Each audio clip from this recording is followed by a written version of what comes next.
Olá, bem-vindos e bem-vindas. Estamos aqui mais uma vez no Café Santa Cruz, em Coimbra, para mais uma entrevista realizada no âmbito das celebrações dos 50 anos da Faculdade de Economia. O meu nome é Catarina Silva, sou jornalista do Gerador e hoje comigo tenho o professor Luís Dias, que vou passar a apresentar. Luís Dias é professor na Faculdade de Economia da Universidade de Coimbra, onde tirou o doutoramento em Organização e Gestão de Empresas. É também coordenador do CEBER, Center for Business and Economics Research, e é membro da Comissão de Coordenação e Gestão da Iniciativa Energia para a Sustentabilidade da Universidade de Coimbra. É ainda presidente da mesa da Assembleia Geral da Associação Portuguesa de Investigação Operacional. Os seus interesses de investigação centram-se na análise de decisão multicritério, na avaliação de desempenho, na decisão em grupo e negociação, nos sistemas de apoio à decisão e em aplicações na área da energia e do ambiente. O professor tirou a sua licenciatura em Engenharia Informática pela Faculdade de Ciências e Tecnologia e depois tirou um doutoramento em Gestão na Faculdade de Economia. O que é que o fez mudar aqui de percurso para uma área aparentemente distante da informática? Obrigado pela gentil introdução. Na verdade, quando eu terminei a licenciatura em Engenharia Informática e fui para a Faculdade de Economia, eu fui para lecionar precisamente Informática. E por isso não senti que estava a mudar de área. O que aconteceu depois foi que, uma vez estando lá e estando naquele ambiente mais ligado à economia e à gestão, fui-me afeiçoando naturalmente a essas áreas e por isso, quando foi para decidir o tópico do doutoramento, liguei-me à área do apoio à decisão, que também tinha uma ponte para a informática, que é dos sistemas de apoio à decisão, sistemas informáticos para apoiar a decisão. Enquanto docente e coordenador de um centro de investigação, está bastante por dentro de diversas áreas do ensino superior. Quais é que considera serem os principais desafios do ensino superior hoje em dia, também comparativamente com a altura em que se formou? Essa é uma pergunta complicada, porque o sistema do ensino superior enfrenta muitos desafios.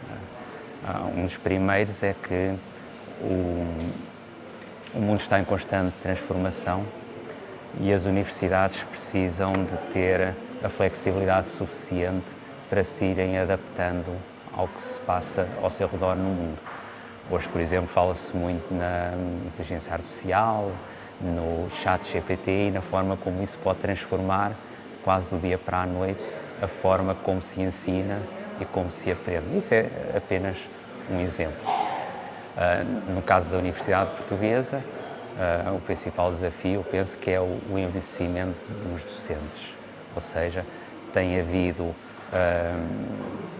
por causa de crises financeiras e outros constrangimentos orçamentais, tem havido alguma dificuldade em ir renovando os corpos docentes das universidades. Isto não falo da nossa, de Coimbra, falo do norte a sul do país. E aquilo que se perspectiva é que em momentos próximos possam sair de repente muitos docentes, muito experientes nas áreas que ensinam, sem tempo para passarem o testemunho à geração seguinte, que era uma coisa que eu pude beneficiar. Contudo, temos muitas pessoas formadas dentro do ensino superior e também com carreiras de investigação e próximas da docência. Sim. Entretanto, foi uma das mudanças que houve recentemente no ensino superior, foi uma aposta maior na carreira de investigação e é de esperar que a universidade possa beneficiar da mobilidade entre carreiras de investigação e de ensino e também, não se fala tanto, mas porque não também, de ensino para investigação, ou seja, que ao longo da vida uma pessoa que tenha um perfil em que goste da vida de investigação e da vida académica possa estar uns anos mais centrado numa carreira de investigação e outros anos mais centrados numa carreira de ensino. Porque agora o que acaba por acontecer é que também têm que equilibrar entre as responsabilidades administrativas, entre o ensino e a investigação. Como é que se faz este equilíbrio? É um equilíbrio necessário porque para o bem ou para o mal, as exigências crescentes a nível, por exemplo, da gestão de qualidade, fazem com que, desde a gestão de um curso, à gestão de uma escola, à gestão de um centro de investigação, há muito trabalho administrativo e burocrático associado a cada uma dessas tarefas. E para que não sejam poucas pessoas a assegurar todos esses encargos, o que acontece é que, por exemplo, eu penso na nossa faculdade, muitos docentes têm tarefas de gestão, seja gerir centros da universidade, seja gerir cursos, seja gerir divisões como o Centro Informático, ou a Biblioteca, ou as Relações Internacionais. Isso obriga, como disse, a um equilíbrio, em que cada um se calhar faz como consegue. Eu receio que a maior parte das pessoas consegue trabalhando mais horas do que devia. Pois. E, portanto, com custos a nível da vida extra-laboral. O professor é também pontualmente avaliador dos processos de atribuição de bolsas de doutoramento na Fundação para a Ciência e Tecnologia. Agora uma pergunta mais de atualidade. Em dezembro de 2022, a Ministra da Ciência, Tecnologia e Ensino Superior anunciou que a partir de 2023, 50% das bolsas de doutoramento atribuídas seriam atribuídas em ambientes não académicos. O que é que considera desta medida? Penso que há uma parte que é meritória, que é a parte em que estudantes mais ligados a áreas tecnológicas ou áreas da química, da biologia, das engenharias, podem fazer doutoramentos em grande proximidade com as necessidades dos verdadeiros stakeholders, não é? Dos beneficiários finais da nossa investigação, que são as empresas, organizações e os públicos por elas servidos, e sobre esse prisma assegurar duas coisas: que a sua investigação tem verdadeiramente impacto e, ao mesmo tempo, que possam beneficiar de melhores condições, por exemplo, se for preciso reagentes ou computadores ou outras coisas, que as próprias empresas possam proporcionar para esse trabalho. Por outro lado, também pode haver o receio de que o número de bolsas disponíveis para áreas das ciências sociais ou das humanidades possa, por essa via, ficar prejudicado, porque, sem negar que é possível fazer um doutoramento numa NGO ou numa instituição da economia social ou noutro tipo de organização desse tipo, a verdade é que provavelmente pode não haver de muitas organizações desse tipo a mesma abertura ou o mesmo interesse que haverá de uma startup tecnológica em que muitos dos quadros, ou se calhar até os fundadores da empresa, já fizeram doutoramento e, portanto, têm uma outra abertura por já terem passado por esse ambiente.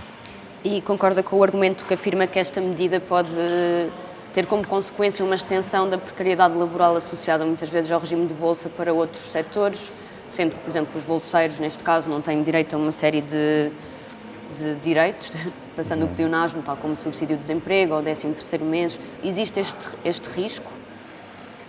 Penso que para o bolseiro é igual, porque as condições, se bem compreendi a intenção, as condições serão iguais, são os mesmos montantes, os mesmos direitos. Agora, se as empresas vão aproveitar esta oportunidade como uma forma de terem mão de obra que não tenham de pagar de outra forma, e pode ser um efeito pernicioso, não só pelas razões que disse, mas também porque isso também irá prejudicar o doutoramento, porque se forem vistos como mão de obra, a prioridade não vai ser um projeto de investigação, a prioridade vai ser o já agora que está aqui, porque pode não fazer isto para este cliente ou para aquele. Exatamente. Uma das suas áreas de interesse e investigação, como disse no início, são os processos de avaliação multicritério, e inclusivamente estávamos a falar que publicou um livro pela imprensa da universidade no ano passado sobre esta questão. Estas decisões multicritérios do que eu percebo, são processos de tomada de decisão que integram considerações não só económicas, mas também a nível ambiental e social. Considera que as empresas têm em conta nos seus processos de tomada de decisão estes outros critérios para além do económico? E, por outro lado, seria vantajoso conseguirmos pressionar as empresas para terem mais em consideração estes outros fatores e de que forma é que isto poderia ser feito?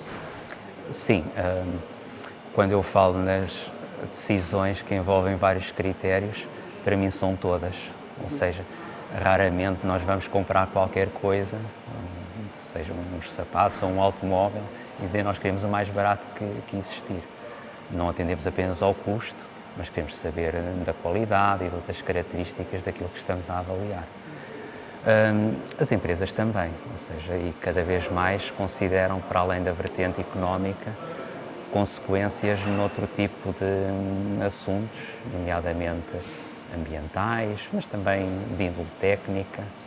E mesmo que se focassem muito na parte económica, muitas vezes é difícil eleger um único critério que representasse a parte económica, porque vão querer considerar custos, mas também a cota de mercado, riscos e outros fatores. Daí que quando eu falo em processo de avaliação multicritério, para mim, à partida, são logo todos.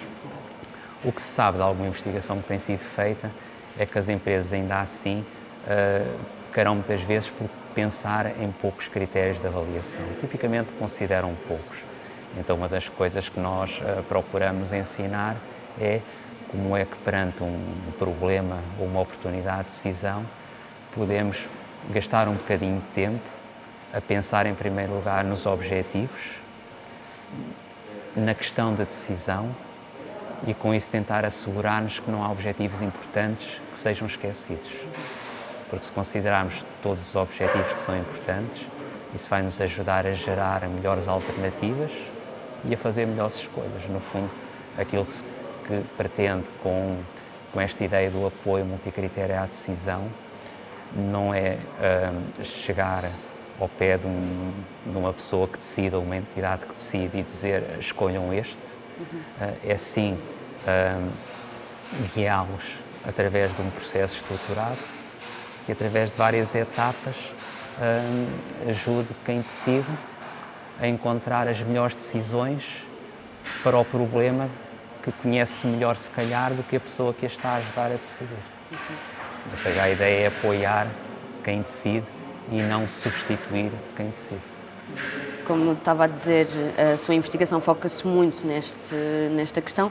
Como é que incorpora depois os resultados da sua investigação e as suas pesquisas depois na forma como ensina e no que ensina, e como é que assegura que os seus alunos se podem manter atualizados no que toca às inovações mais recentes da investigação e da indústria? Como é que se faz hoje em dia como é que se ativa esta complementaridade entre investigação e ensino? Eu sempre que posso procuro trazer para as aulas alguns exemplos em que eu pessoalmente tenha tido alguma intervenção. E uma das coisas boas na área a que me tenho dedicado é que, uma vez que eu me dedico aos processos de decisão e não ao assunto propriamente dito, pode acontecer numa semana estar a trabalhar na área da saúde e na semana seguinte estar a trabalhar na área da energia e, portanto, posso depois também trazer exemplos de áreas muito diversas. Sobre trazer para as aulas os desenvolvimentos mais recentes, aí o nosso tempo é limitado.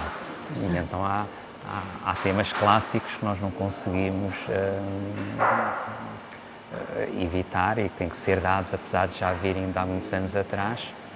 E depois o trazer aquilo que é mais recente, seguramente as aplicações mais recentes, mas também depende um bocadinho do nível a que estamos a ensinar, porque se estivermos, por exemplo, ao nível do doutoramento, nós facilmente colocamos os estudantes a ler artigos científicos que possam ter até saído este ano ou ano passado, ao passo que, por exemplo, os estudantes de licenciatura ou de mestrado, já será mais habitual escrever um livro, como eu fiz, um livro sobre o assunto, para os guiar nos seus estudos. O professor também faz parte da iniciativa Energia para a Sustentabilidade.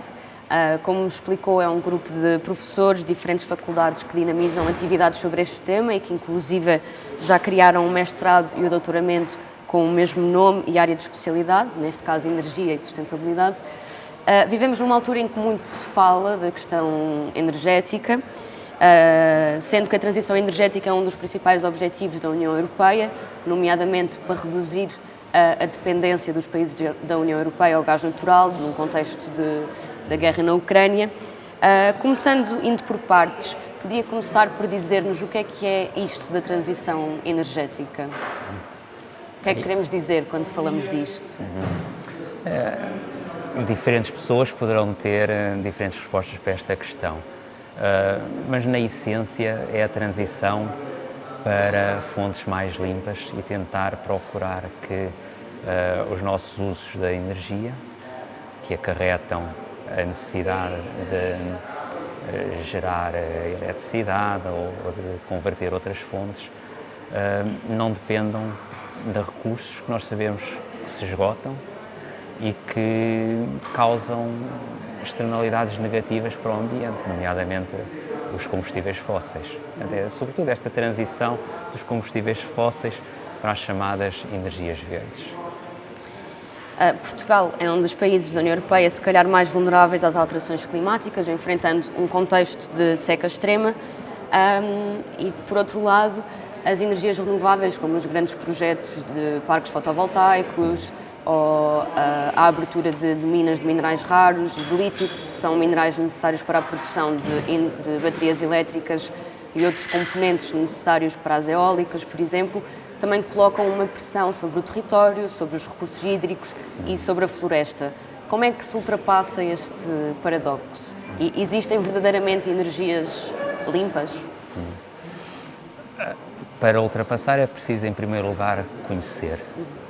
E algo em que nós insistimos muito nestes cursos, no mestrado em Energia para a Sustentabilidade e no doutoramento em Sistemas Sustentáveis de Energia, é esta necessidade de olhar para a questão de um ângulo que envolva várias disciplinas. Ou seja, há seguramente a parte económica, há seguramente a parte tecnológica e há também a parte comportamental e social.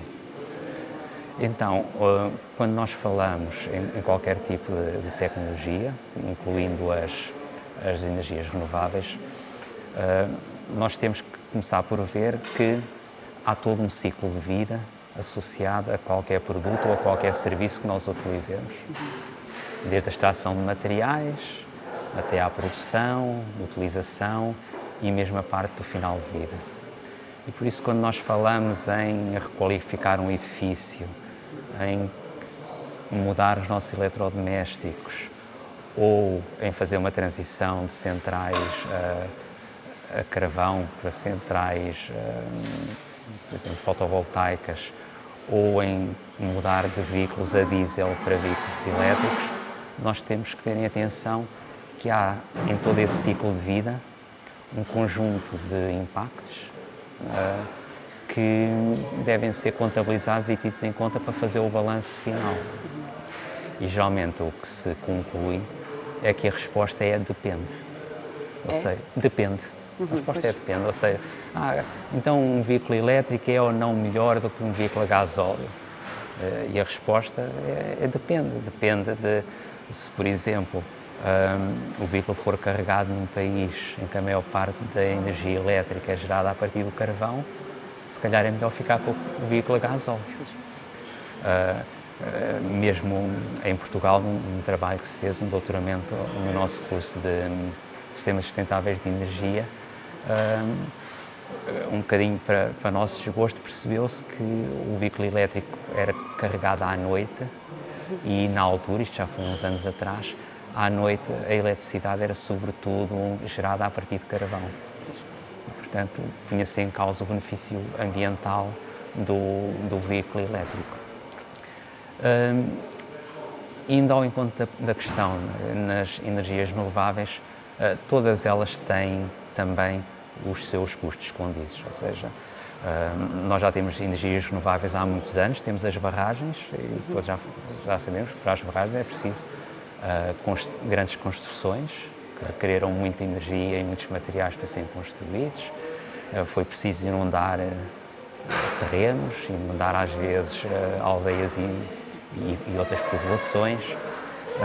Quando falamos nas eólicas, aquelas enormes torres com aquelas pás também consomem muitos materiais e é por isso preciso fazer toda a contabilidade, tendo em conta o tempo de funcionamento que a geração vai ter, tendo em conta tudo o que vai ser necessário para construir e ver se o que se ganha na fase de uso compensa as perdas que se têm na construção e também no final de vida. Porque muitas vezes a fase final de vida é posta um bocadinho debaixo do tapete. Pois, a questão também da reciclagem, por exemplo, das baterias elétricas, também se calhar precisam de processos para os componentes serem reciclados, que não estão assim tão desenvolvidos na maioria dos países. Eu não sei se em Portugal já temos algum centro especializado na reciclagem deste tipo de componentes. Penso que ainda não haverá em Portugal, digamos, mercado suficiente para criar uma indústria a esse nível. Antes de reciclar, podemos pensar em reutilizar, ou seja, fala-se muito que as baterias usadas dos veículos elétricos poderão vir a ser utilizadas, por exemplo, em edifícios que tenham geração fotovoltaica, que possam armazenar a energia solar que é produzida a mais relativamente ao consumo que estamos a ter, para depois poder ser usada, por exemplo, de noite, em que já não temos a energia solar, porque as exigências da bateria para um veículo elétrico são maiores do que aquelas para termos em casa. E depois da reutilização, seguramente procurar reciclar. Há de facto materiais que são raros, outros não são tão raros, sei lá, como o cobalto, mas são produzidos em condições muito questionáveis no Zaire e na Rússia. Agora não se diz Zaire, não é? A República do Congo, no Congo e na Rússia. E são materiais problemáticos. Sim. Ou seja, temos de ter em consideração todos estes fatores. Sim. Mais uma vez, estes multicritérios. Sim, e aí é que entra, de facto, o interesse numa abordagem multicritério, em que possamos ter em conta a vertente económica, aspectos técnicos, aspectos ambientais e também, como neste exemplo do cobalto, aspectos sociais. Sim. Por acaso, ainda há dias estava a ver um vídeo de uma mina de cobalto também num qualquer país africano e claramente as condições não são as melhores. Não é só os diamantes, é também outras coisas que nós usamos no dia-a-dia. Já tocámos aqui então em alguns dos principais desafios nesta área da energia e sustentabilidade para os próximos anos. Regressando à nossa conversa anterior, quais é que são as suas expectativas profissionais para os próximos anos e como é que vê o futuro da Faculdade de Economia da Universidade de Coimbra, que completa 50 anos, na próxima década ou nos próximos 5 anos? Penso que uma parte do futuro vai passar por este centro que nós criámos há pouco tempo, o CEBER, o Center for Business and Economics Research, que vai ter novas instalações no Instituto Geofísico e vai ser, por isso, uma primeira oportunidade para algo que a faculdade necessita muito, que é ter mais espaço. Nós precisávamos transformar aquele edifício num arranha-céus de 10 pisos para toda a atividade que gostávamos de ter, porque as áreas da Faculdade de Economia têm procura e têm interesse. E se nós pudéssemos oferecer mais mestrados na área, nomeadamente da gestão, que é aquela que eu estou mais ligado, na parte da gestão ligada ao comportamento organizacional, na parte da gestão ligada às finanças, na parte da gestão ligada à ciência dos dados, tenho a certeza que seriam sempre cursos com sucesso e que muitas vezes só não podemos oferecer por restrições não só de recursos humanos, mas também de espaço físico. e aquilo que nós ambicionamos é poder crescer fisicamente para poder corresponder àquilo que esperam de nós. Também se antecipa que as áreas que nós oferecemos continuem a assumir uma centralidade cada vez maior no mundo. E não falo só da economia e da gestão. Hoje em dia, as relações internacionais, nem é preciso falar da centralidade que têm, porque basta vermos todos os dias no telejornal e temos pessoas de relações internacionais a falar, mas mesmo a sociologia e as ciências sociais são vistas como cada vez mais uma parte que não se pode prescindir em projetos ligados às tecnologias. Porque nós podemos desenvolver, nós ou quem desenvolve as tecnologias, pode desenvolver tecnologias maravilhosas, mas se não forem aceites pelas populações ou se não forem utilizadas da maneira como as pessoas imaginam que elas vão ser utilizadas, então nada serve. E nós precisamos então deste olhar sobre a sociedade também sempre ligado a tudo o que nós fazemos. Muito obrigada pelo seu tempo e por esta conversa. Muito obrigado também, foi uma conversa agradável e é sempre bom falar sobre os temas que nos dizem muito e por isso agradeço e aproveito para desejar também, apesar de fazer parte, um feliz aniversário à faculdade por seus 50 anos.